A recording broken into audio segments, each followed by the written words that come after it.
Fiz 70 anos em setembro passado. Acho que era uma terça-feira. O sol se arrastava pelas tábuas do chão da minha sala, destacando a poeira, que eu já não tenho mais energia para perseguir. Sentei-me perto da janela, com as mãos cruzadas no colo, e esperei.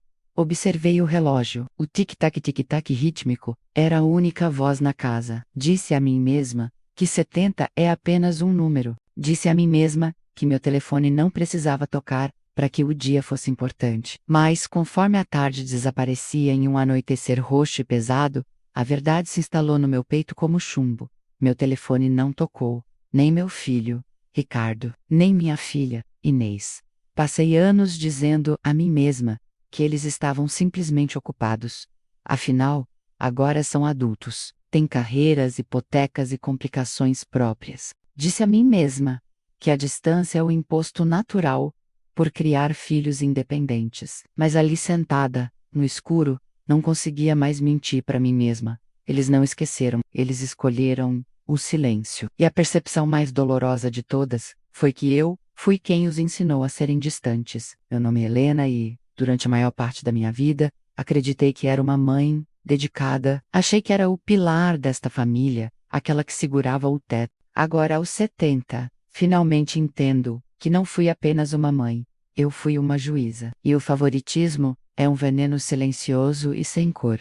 Ele não mata com estrondo. Ele corrói os alicerces até que, um dia, a casa inteira simplesmente desmorona. Tive 2 filhos e amava os 2, ou era o que eu dizia ao mundo. Mas olhando para trás, percebo que amava o conforto mais do que amava a complexidade. Eu não entendia na época, mas o amor não deveria ser uma recompensa por bom comportamento. Meu primogênito, Ricardo, chegou em uma noite fria e chuvosa, quando eu tinha 26 anos. Ele era o filho que toda mãe sonha. Era calmo, tinha olhos grandes e observadores que pareciam se desculpar por qualquer problema que pudesse causar.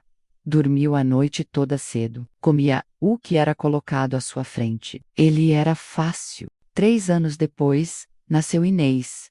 E ela era o oposto de fácil. Ela gritou no momento em que sentiu o ar, um som agudo e exigente que parecia dizer: "Estou aqui e não serei ignorada." Ela era intensa. Era um fogo que exigia cuidado constante. E, sem nem perceber, comecei a me inclinar para o filho que não me fazia suar. Escolhi a facilidade do Ricardo em vez do fogo da Inês. Esse foi o momento em que algo se quebrou, silenciosamente, dentro da nossa família, embora levasse 40 anos para a rachadura chegar à superfície. Meu marido, João, viu isso antes de mim. Ele era um homem de equilíbrio, um homem que encontrava beleza nas partes caóticas da vida. Ele costumava observar Inês fazendo birra ou questionando uma regra e ria baixinho. Ele dizia: "Helena, eles são apenas tempestades diferentes. Um é uma garoa que rega o jardim, e o outro é um raio que muda a paisagem." Ele adorava a teimosia de Inês. Ele via isso como força. Eu via como uma ameaça à minha paz. Quando Ricardo trazia para casa cadernos impecáveis com estrelas douradas, eu irradiava alegria. Mostrava para os vizinhos, dizia: "Ele tem um coração tão bom, uma mente tão disciplinada." Mas quando Inês trazia desenhos rabiscados nas margens do dever de matemática, ou bilhetes de professores dizendo que ela falava demais, ou desafiava a autoridade, eu sentia um nó de vergonha no estômago. Eu não gritava com ela. Não era esse tipo de mãe. Em vez disso, usei uma arma muito mais perigosa: a comparação. Quando parentes nos visitavam, e Inês interrompia uma conversa com uma história apaixonada sobre um pássaro que viu, ou uma música que ouviu, eu apertava o ombro dela menos só um pouco forte demais, e sussurrava: "Comporte-se, Inês. Por que você não pode ser quieta e educada como seu irmão?" Achei que estava orientando-a. Achei que estava consertando-a. Não percebi que cada vez que eu dizia aquelas palavras, estava dizendo a ela que ela era fundamentalmente errada. Estava dizendo que meu amor tinha um preço, e o preço era a personalidade dela. Achei que entendia o que estava fazendo. Achei que estava construindo uma família respeitável. Eu estava errada. Quando chegaram à adolescência, a lacuna não era apenas uma rachadura, era um desfiladeiro. Ricardo queria estudar engenharia. Era previsível, seguro e respeitável. Fazia sentido para mim. Inês, no entanto, queria música, queria tocar violão clássico. Passava horas no quarto, os mesmos 3 acordes vibrando pelas tábuas do chão. João sentava na escada e apenas ouvia, de olhos fechados. Mas eu passava pela porta dela e pensava na luta, na instabilidade, no barulho. Lembro-me de uma noite especificamente. Inês tinha 16 anos. Estávamos jantando e ela falava sobre uma apresentação que queria fazer. Eu a interrompi para perguntar ao Ricardo sobre as notas das suas provas. O silêncio que se seguiu foi pesado. Inês olhou para mim olhou de verdade, menos com olhos que queimavam, com uma mistura de mágoa e desafio. Ela perguntou: por que o Ricardo pode ser ele mesmo, mas eu sempre tenho que ser uma versão dele? Nem me pausei. Respondi com a frase mais danosa da minha vida. Porque ele faz boas escolhas, Inês. Essa frase vive na minha memória como uma mancha há décadas. Ainda consigo ver como o rosto dela estancou. Ela não discutiu, não gritou, apenas pegou o prato, caminhou até a cozinha, e algo mudou em seus olhos, que nunca mais voltou ao normal. Eu ganhei a discussão, mas perdi a filha. Mas, na época, me senti justificada. Sentia-me a mãe boa. Não vi que estava prendendo Ricardo em uma gaiola de perfeição, enquanto empurrava Inês para o frio. Achei que o amor era sobre alinhamento. Não percebi que, ao favorecer o filho que me refletia, eu estava abandonando a filha que precisava que eu a enxergasse. Então, João morreu. Foi, num instante, um ataque cardíaco, à mesa do jantar. No momento ele estava alcançando o sal, e no seguinte, a luz da nossa casa se apagou. O luto tem uma maneira de reorganizar a alma de uma família. Sem o João para servir de amortecedor, sem o riso dele para suavizar minhas arestas, minhas preferências tornaram-se ainda mais agudas. Apeguei-me ao Ricardo porque ele foi quem tomou a frente.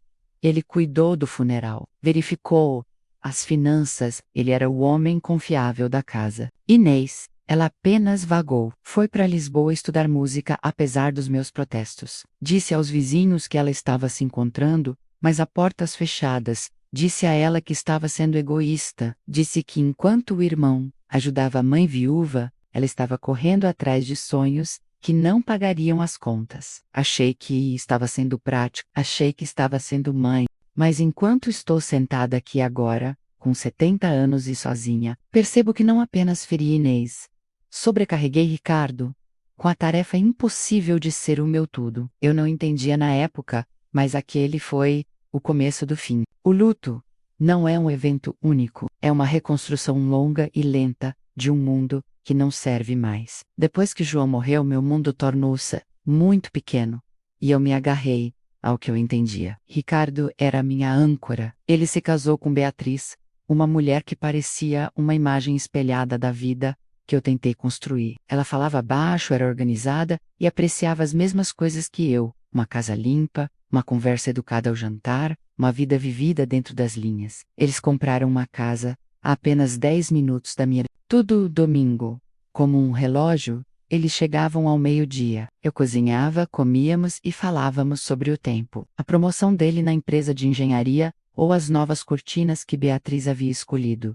Era seguro, era confortável, era exatamente o que eu pensava ser uma vida de sucesso. Mas o conforto tem uma maneira de nos cegar para a verdade. Eu olhava para Ricardo do outro lado da mesa e via um bom filho. Não via a tensão em sua mandíbula, não via a maneira como ele olhava para o relógio, ou como pesava cuidadosamente cada palavra antes de falar comigo, como se estivesse caminhando em um campo minado. Achei que sua obediência era amor.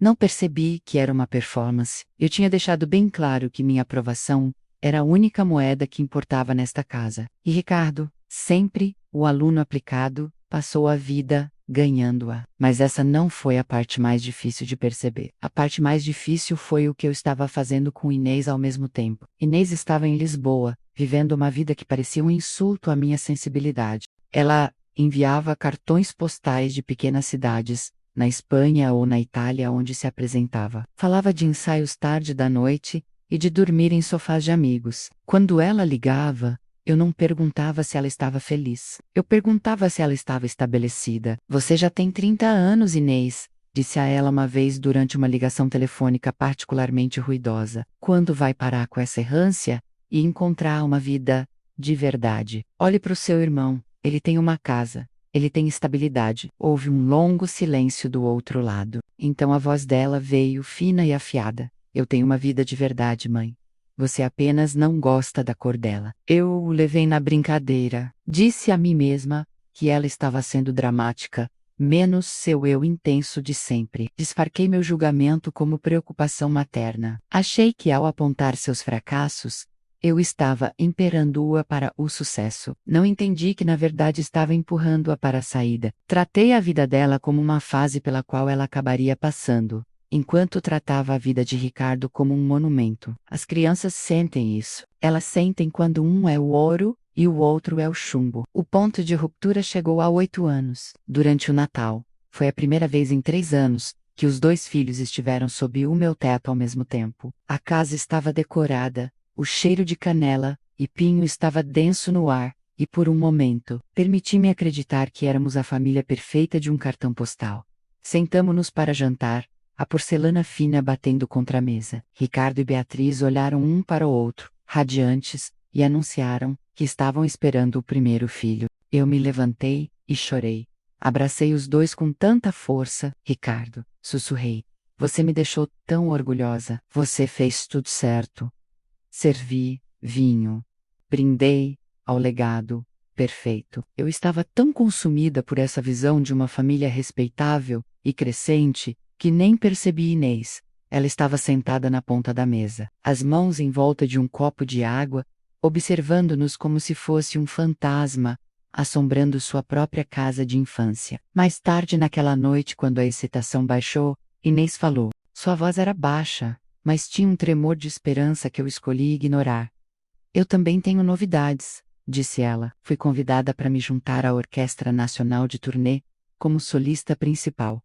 É a oportunidade pela qual trabalhei 15 anos.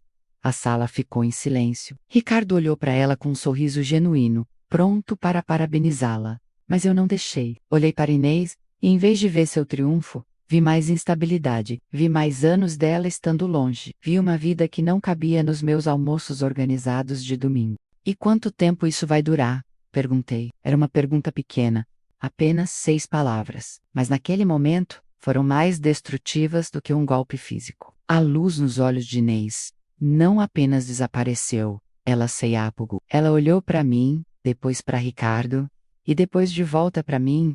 Ela não discutiu, simplesmente levantou-se da mesa, deixando a sobremesa intocada. Eu não sou o seu erro, Helena, disse ela. Sua voz não estava zangada, estava fria. Final. Ela foi embora, naquela noite. Não esperou, pela manhã. Arrumou seu violão e sua pequena mala, e dirigiu de volta para Lisboa, no meio de uma tempestade de chuva. Disse ao Ricardo que ela estava sendo sensível demais de novo. Disse que ela estava tentando roubar o destaque dele. Sentei-me àquela mesa e terminei meu vinho, convencida de que eu era a vítima de uma filha difícil. Achei que estava certa. Achei que entendia de dor menos, mas estava errada. A verdadeira dor estava apenas começando. Depois daquela noite, o silêncio de Inês tornou-se permanente. Sem mais cartões postais, sem mais telefonemas ruidosos, despejei toda a minha energia restante no filho de Ricardo, Mateus, quando ele nasceu. Tentei ser a avó perfeita, pensando que se amasse a geração seguinte o suficiente, isso apagaria os erros que cometi com a primeira. Achei que poderia consertar um passado tendencioso, investindo demais em um futuro seguro. Mas não se pode construir um jardim saudável em solo envenenado. Ricardo e Beatriz acabaram se mudando para o Porto por causa do trabalho dele. Os almoços de domingo pararam. As visitas mensais tornaram-se sazonais. Os telefonemas ficaram mais curtos, cheios de "está bem" e "está tudo bem" e "tentaremos visitar em breve". Percebi, lenta e agoniantemente, que ao pressionar Ricardo para ser perfeito, eu me tornei um fardo para ele. Ele não me visitava porque me amava, ele me visitava porque sentia que tinha que fazer isso. E quando a distância se tornou uma desculpa, ele a aproveitou. Tenho 70 anos agora, e percebo que o favoritismo não cria vencedores, cria artistas e cria rebeldes. E eventualmente ambos se cansam dos papéis que você os forçou a desempenhar. Ambos vão embora. Um sai com um grito e o outro sai com um fechamento de porta educado e silencioso. O silêncio de uma casa é diferente quando você sabe que a culpa é sua. Não é o silêncio pacífico de um trabalho bem feito. É a quietude pesada e sufocante de um museu onde as peças foram todas removidas. No ano passado, eu estava na pequena mercearia da esquina, aquela onde as tábuas do chão rangem e o dono ainda se lembra do nome do João. Encontrei a filha de uma vizinha, uma menina que costumava brincar na terra com a Inês. Ela estava mexendo no celular, o rosto iluminado por aquela luz azul e moderna, e olhou para mim com um sorriso surpreso. Dona Helena, viu as notícias da Inês? Ela está linda nas fotos da cerimônia de premiação. Eu congelei, sorry educadamente, daquele jeito que pratico há 7 décadas, e a senti como se soubesse exatamente do que ela estava falando. Meu coração batia contra minhas costelas como um pássaro preso. Assim que cheguei em casa, sentei-me ao computador. Meus dedos tremiam enquanto eu digitava o nome dela.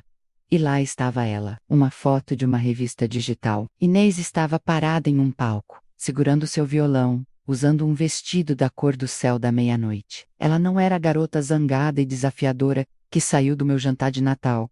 Ela parecia radiante, parecia livre. Mas o que me quebrou, o que realmente estilhaçou o resto do meu orgulho, foi o olhar em seus olhos. Era um olhar de total confiança, e percebi, com uma clareza que pareceu um golpe físico no estômago, que ela construiu essa confiança sem mim. Não por causa da minha orientação, não apesar das minhas críticas, mas inteiramente fora da minha existência. Ela se tornou a pessoa que João sabia que ela seria, e eu não estive lá para ver a transformação. Eu estive ocupada demais medindo-a em relação a um irmão que nunca deveria ter sido seu ponto de referência. Sentei-me no brilho daquela tela por horas. Percebi que por 40 anos eu fui uma juíza, não uma mãe. Eu estive procurando reflexos de mim mesma e meus filhos. E quando não os via, chamava isso de falha de caráter. Achei que estava protegendo a reputação da família, mas na verdade estava apenas protegendo o meu próprio conforto. Naquela noite, fiz algo que nunca tinha feito. Peguei um papel de carta menos do tipo caro que costumo guardar para agradecimentos formais e escrevi uma carta para ela. Não era uma carta de preocupação ou de conselhos práticos. Foi a primeira carta honesta da minha vida. Disse a ela que eu tinha favorecido o conforto em vez da coragem. Disse que confundia a obediência do irmão com bondade e a paixão dela com caos. Disse que sentia muito por tentar apagar o seu fogo, em vez de me aquecer nele.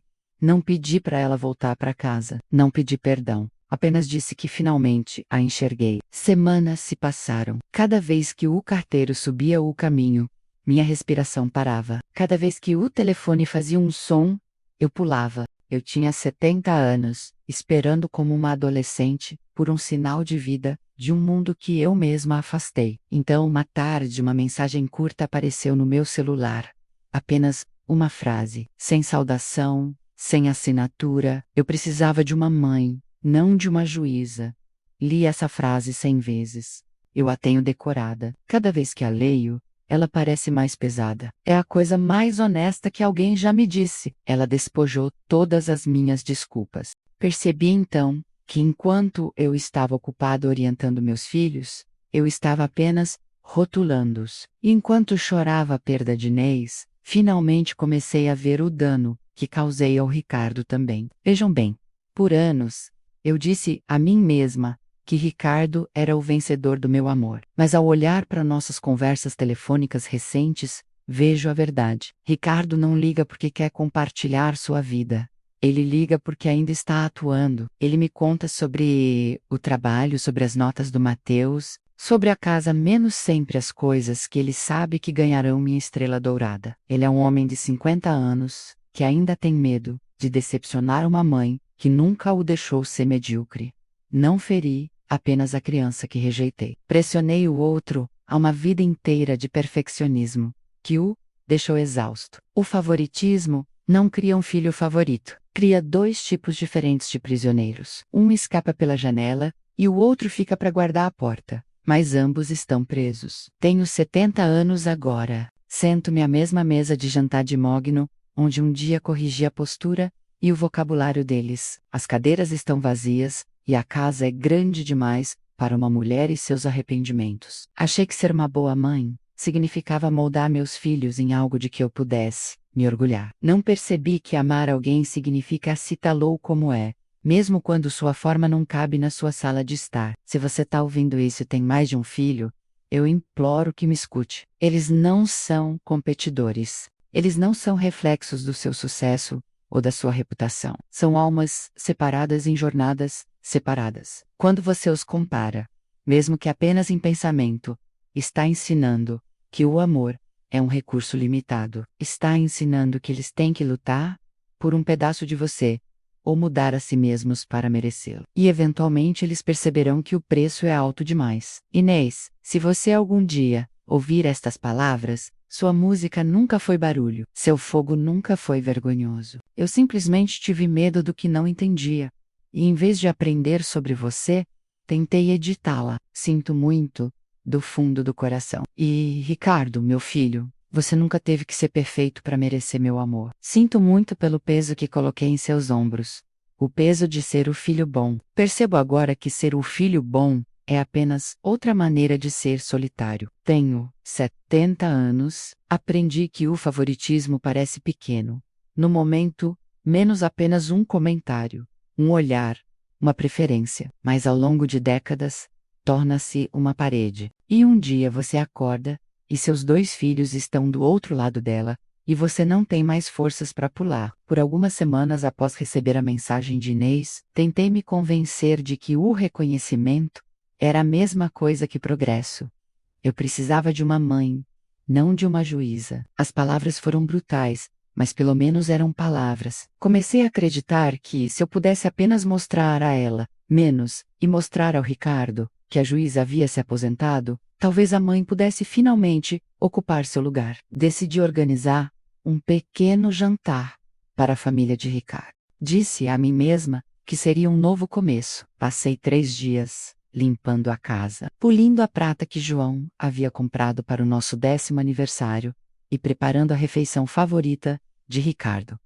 Eu queria que tudo fosse perfeito. Queria provar que ainda conseguia proporcionar aquele senso de lar que eu havia cultivado com tanto cuidado por décadas. Mas enquanto punha a mesa, percebi que estava fazendo aquilo de novo. Estava tentando controlar a atmosfera.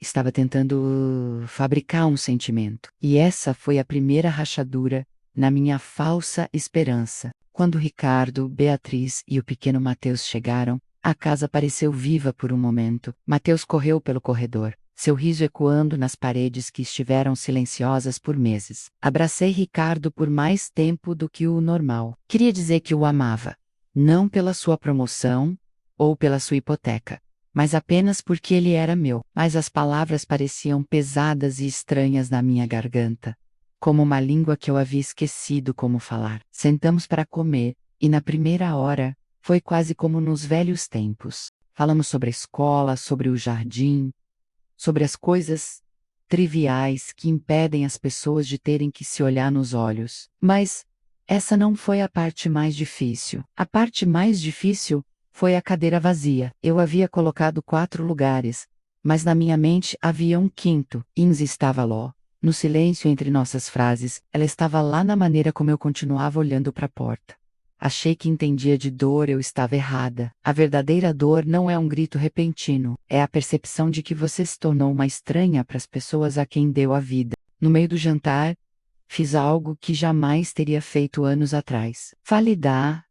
Contei ao Ricardo sobre a carta que escrevi, e a mensagem que ela enviou de volta. Esperava que ele ficasse feliz. Esperava que ele dissesse: finalmente, mãe, podemos ser uma família de novo. Em vez disso, Ricardo pousou o garfo lentamente. Ele não olhou para mim. Olhou para a toalha de mesa. Por que agora, mãe? Ele perguntou. Sua voz era plana, desprovida do costumeiro polimento de filho perfeito. Eu disse que iria consertar as coisas. Disse que percebi meus erros. Achei que aquele seria o momento da cura, mas as rachaduras estavam se aprofundando. Você acha que uma carta conserta 30 anos? Sendo a segunda opção, Ricardo disse, finalmente olhando para cima. Havia um cansaço em seus olhos, para o qual eu nunca havia olhado de verdade. E você acha que tem sido fácil para mim? Ser aquele que teve que ficar, ser aquele que teve que ser perfeito, para que você não desabasse? Quando ela foi embora, passei tanto tempo chorando a filha, que partiu, que nunca havia considerado o ressentimento do filho que ficou. Percebi naquele momento que meu favoritismo não apenas afastou Inês, ele acorrentou Ricardo a uma versão de si mesmo que ele odiava. Ele não estava ficando por amor, estava ficando por um esmagador senso de dever que eu havia alimentado com minhas constantes estrelas douradas. Tentei alcançar a mão dele sobre a mesa, mas ele recuou levemente. Não foi um movimento agressivo, foi um reflexo. O reflexo de um homem que foi julgado por tanto tempo, que qualquer toque parecia uma avaliação. Estou cansado, mãe, ele sussurrou. Estou cansado de ser a única ponte que restou. Você quer consertar as coisas com a Inês? Isso é entre você e ela. Mas não espere que eu seja a plateia para sua redenção. O jantar não terminou com uma briga. Terminou com uma partida educada e silenciosa. Eles saíram cedo, citando a hora de dormir do Mateus. Enquanto observava o carro dele se afastar, parei no batente da porta da minha casa grande e silenciosa. E percebi que o filho perfeito estava tão longe de mim quanto a filha rebelde. Um estava em Lisboa e o outro estava em um carro, a 3 metros de distância. Mas ambos eram inalcançáveis. Naquela noite, sentei-me na velha poltrona de João e encarei a mesa de jantar vazia. Percebi que meu amor seletivo não apenas danificou meus filhos, isolou-me em uma fortaleza de minha própria criação. Passei 70 anos construindo uma reputação, uma boa família e uma vida respeitável. E, no entanto, eu era a única pessoa que restava dentro daquelas paredes. Achei que era uma jardineira, podando os galhos difíceis para tornar a árvore mais forte. Não percebi que eu era um machado, cortando lentamente as próprias raízes da minha felicidade. Passei uma vida inteira escolhendo meu filho favorito, e agora, na fria clareza dos meus 70 anos, finalmente entendi a matemática dos meus erros. Quando você escolhe um em detrimento do outro, acaba perdendo os dois. O amor de verdade, não consegue respirar em uma sala onde está sendo constantemente medido. O silêncio que se seguiu à partida de Ricardo daquele jantar não foi apenas a falta de som, era uma presença. Ele sentava-se nas cadeiras, dormia nos quartos de hóspedes, observava-me dos cantos do teto. Por semanas, não fiz nada além de existir. Movia-me pela casa como um fantasma da mulher que eu costumava ser. Parei de polir a prata. Parei de me preocupar com a poeira. Qual era o sentido de uma casa perfeita, se as pessoas para quem ela foi construída não suportavam estar nela? Achei que tinha chegado ao fundo do meu arrependimento. Achei que entendia a extensão do dano, mas eu estava errada. O golpe mais profundo ainda estava por vir. E não veio com um grito. Veio através de um pequeno envelope branco. Não era uma carta da Inês, era um convite. Não dela, mas do Centro Cultural de Lisboa. Eles estavam organizando uma gala para homenagear os vencedores dos Prêmios Nacionais de Música e, como eu havia doado uma pequena quantia para a fundação deles anos atrás, principalmente pela isenção de impostos e pelo prestígio, eu estava na lista de correspondência. Lá, em impressão brilhante, estava o rosto da minha filha. Ela era a convidada de honra. Havia um link para um vídeo da sua performance no verso. Sentei-me ao computador, com a respiração curta, cliquei no link. O vídeo começou em um salão mal iluminado. O público estava em silêncio. Então Inês entrou no palco, ela se sentou, ajustou o violão e começou a tocar. Eu não sou uma pessoa musical, para mim a prática dela sempre foi barulho, mas, enquanto as primeiras notas preenchiam minha sala gelada, senti uma dor aguda e pungente no peito. Não era apenas música, era uma conversa. Era tudo o que ela sempre tentou me dizer, e tudo o que eu me recusei a ouvir. Era intenso, sim. Era impetuoso, era complicado. Mas também era incrivelmente velho. Vi pessoas na primeira fila, limpando as lágrimas. O rosto dela. Os olhos estavam fechados. uma expressão de pura e absoluta paz em suas feições. E então, ela falou. Entre as peças, ela se inclinou para um microfone. Sua voz era firme, a voz de uma mulher que sabia exatamente quem era. Quero dedicar esta próxima peça ao meu pai, disse ela. Ele foi a primeira pessoa que realmente me ouviu. Ele me ensinou que o meu fogo não era algo para ser apagado, mas algo para iluminar o caminho. Ela não me mencionou, nem como mãe, nem como juíza, nem mesmo como uma lembrança. Para ela, eu já estava morta. Eu era um vazio, onde deveria estar uma mãe. Sentei-me na luz azul da tela e chorei. Chorei pelos concertos que perdi porque estava ocupada demais, sentindo vergonha. Chorei pelos anos que passei tentando transformar aquele fogo, lindo e rugidor, em uma vela controlável. Mas essa não foi a parte mais difícil. A parte mais difícil foi perceber que ela estava feliz. Ela tinha encontrado a sua paz. E isso não tinha nada a ver comigo. Minha aprovação, que segurei sobre a cabeça dela como uma arma por 30 anos, não significava absolutamente nada para ela.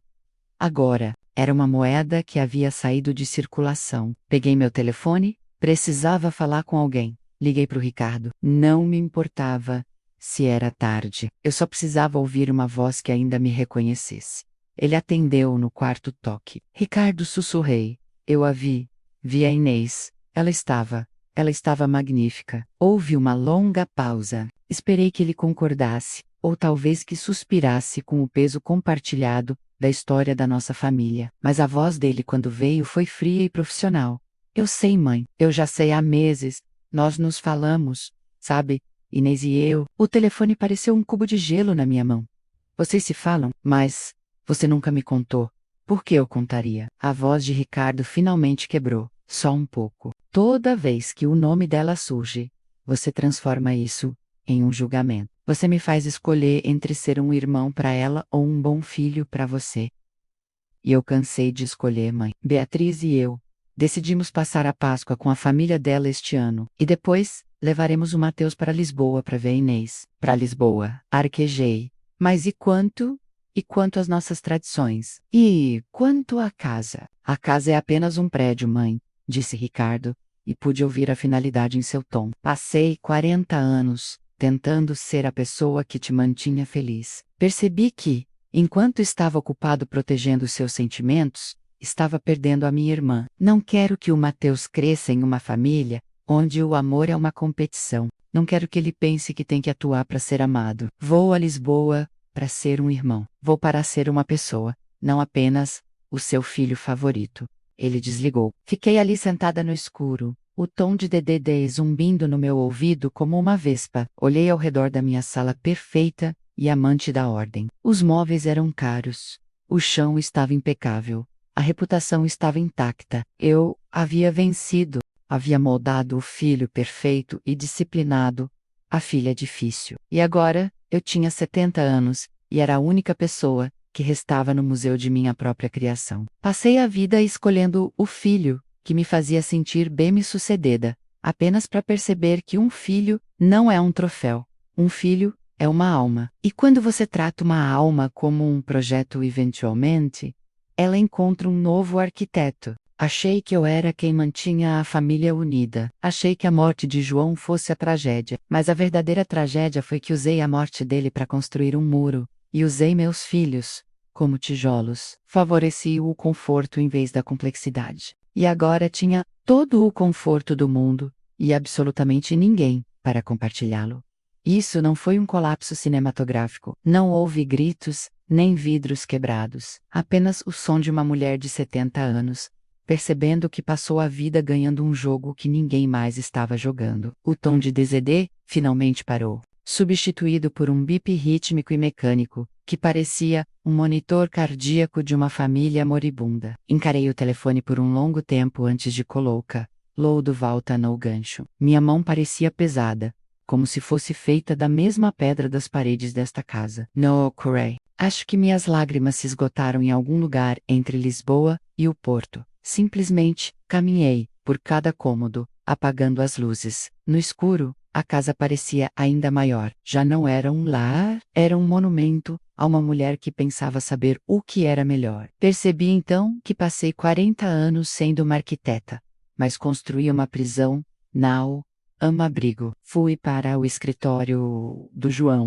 É o único cômodo que mantive exatamente como estava no dia em que ele morreu. Seus livros, seus discos antigos, o cheiro de cedro e tabaco, que ainda paira nas cortinas. Sentei-me na cadeira dele e olhei para uma fotografia em sua mesa. É uma foto espontânea menos Inês, tem cerca de 7 anos, o cabelo um ninho selvagem de cachos, rindo, enquanto tenta pegar uma borboleta. Ricardo está ao lado dela, com 8 ou 9 anos, olhando para a câmera, com aquela expressão séria de bom menino que eu sempre elogiei por anos.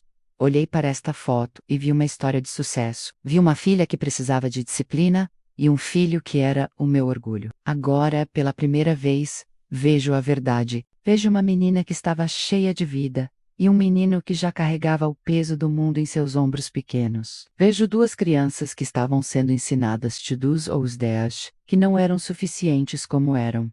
Achei que orientar significava moldar. Achei que meu trabalho como mãe era pegar essas almas brutas e moldá-las em algo respeitável, algo que o mundo e meus vizinhos menos admirassem. Não percebi que um filho não é um pedaço de argila. Eles são uma semente. Você não diz a uma semente como crescer. Você apenas fornece o solo e o sol, e dá um passo atrás, para ver que beleza se revela. Eu estava tão ocupada, tentando transformar Inês em uma rosa, e Ricardo em um carvalho robusto, que nunca parei para apreciar a flor silvestre e o salgueiro, que eles realmente eram. Confundi meu próprio medo de julgamento com preocupação parental. Tinha medo de que, se meus filhos fossem difíceis ou diferentes, isso refletisse mal em mim. Estava protegendo meu próprio ego, e chamei isso de amor. A verdade mais difícil de engolir aos 70 é que você não pode desfazer o silêncio. Você pode pedir desculpas, pode escrever cartas, pode admitir suas falhas, e deve fazê-lo menos, mas não pode devolver os anos. Não posso voltar àquele jantar de Natal e dizer a Inês que tenho orgulho dela. Não posso voltar à infância de Ricardo e dizer que está tudo bem em falhar, que ele não precisa ser o bom para ser amado. Esses momentos se foram, dissolvidos no ar, como fumaça. Tudo o que tenho agora é a honestidade do meu arrependimento. Sento-me aqui na quietude e percebo que o favoritismo é o roubo supremo. Ele rouba a confiança do filho rejeitado e rouba a autenticidade do favorecido. Deixa todos vazios. Se você está ouvindo isso, e seus filhos ainda são pequenos, ou mesmo se já cresceram, mas ainda estão ao seu alcance, por favor, olhe para eles. Olhe de verdade para eles. Não como extensões de si mesmo, não como projetos a serem finalizados, mas como seres humanos independentes que não lhe devem nada, além da verdade de quem são. Não os faça competir pela sua aprovação. Não use um como arma contra o outro. A comparação é um veneno de ação lenta, que mata o vínculo entre irmãos e o vínculo entre pais e filhos. Quando você diz, por que você não pode ser mais como seu irmão? Você não está encorajando-os. Você está dizendo que quem eles são é uma decepção. E essa é uma ferida que nunca cicatriza completamente. Tenho 70 anos agora. Não sei quantos anos me restam. Talvez eu veja o Mateus novamente. Talvez, um dia, Inês encontre em seu coração espaço para me deixar sentar na última fileira de um de seus concertos. Não como uma juíza, mas como um fantasma que finalmente aprendeu a ouvir. Mas, mesmo que isso não aconteça, tenho que viver com a pessoa que fui. Tenho que aceitar que fui uma mulher falha, que amou mal, porque tinha medo da complexidade. Aprendi que a maior coisa que um pai ou mãe pode oferecer não é orientação, mas aceitação. É a capacidade de dizer, eu vejo você, exatamente como você é, e isso é o suficiente. Minha casa tá limpa. Minha reputação tá intacta. Minhas cadeiras estão vazias. Achei que estava construindo um legado, mas estava apenas construindo um muro. E agora, sou simplesmente uma mulher sentada no escuro, ouvindo os ecos da família que tive e o silêncio daquela que escolhi. Se eu pudesse voltar, teria trocado cada boa escolha e cada caderno perfeito por mais uma noite do barulho da Inês e dos erros do Ricardo. Porque, no final, não são as perfeições que ficam com você, É o amor bagunçado, complicado, barulhento e honesto que faz uma vida valer a pena. Tenho 70 anos e finalmente aprendi a ser mãe. Só precisei de uma vida inteira de solidão para descobrir isso.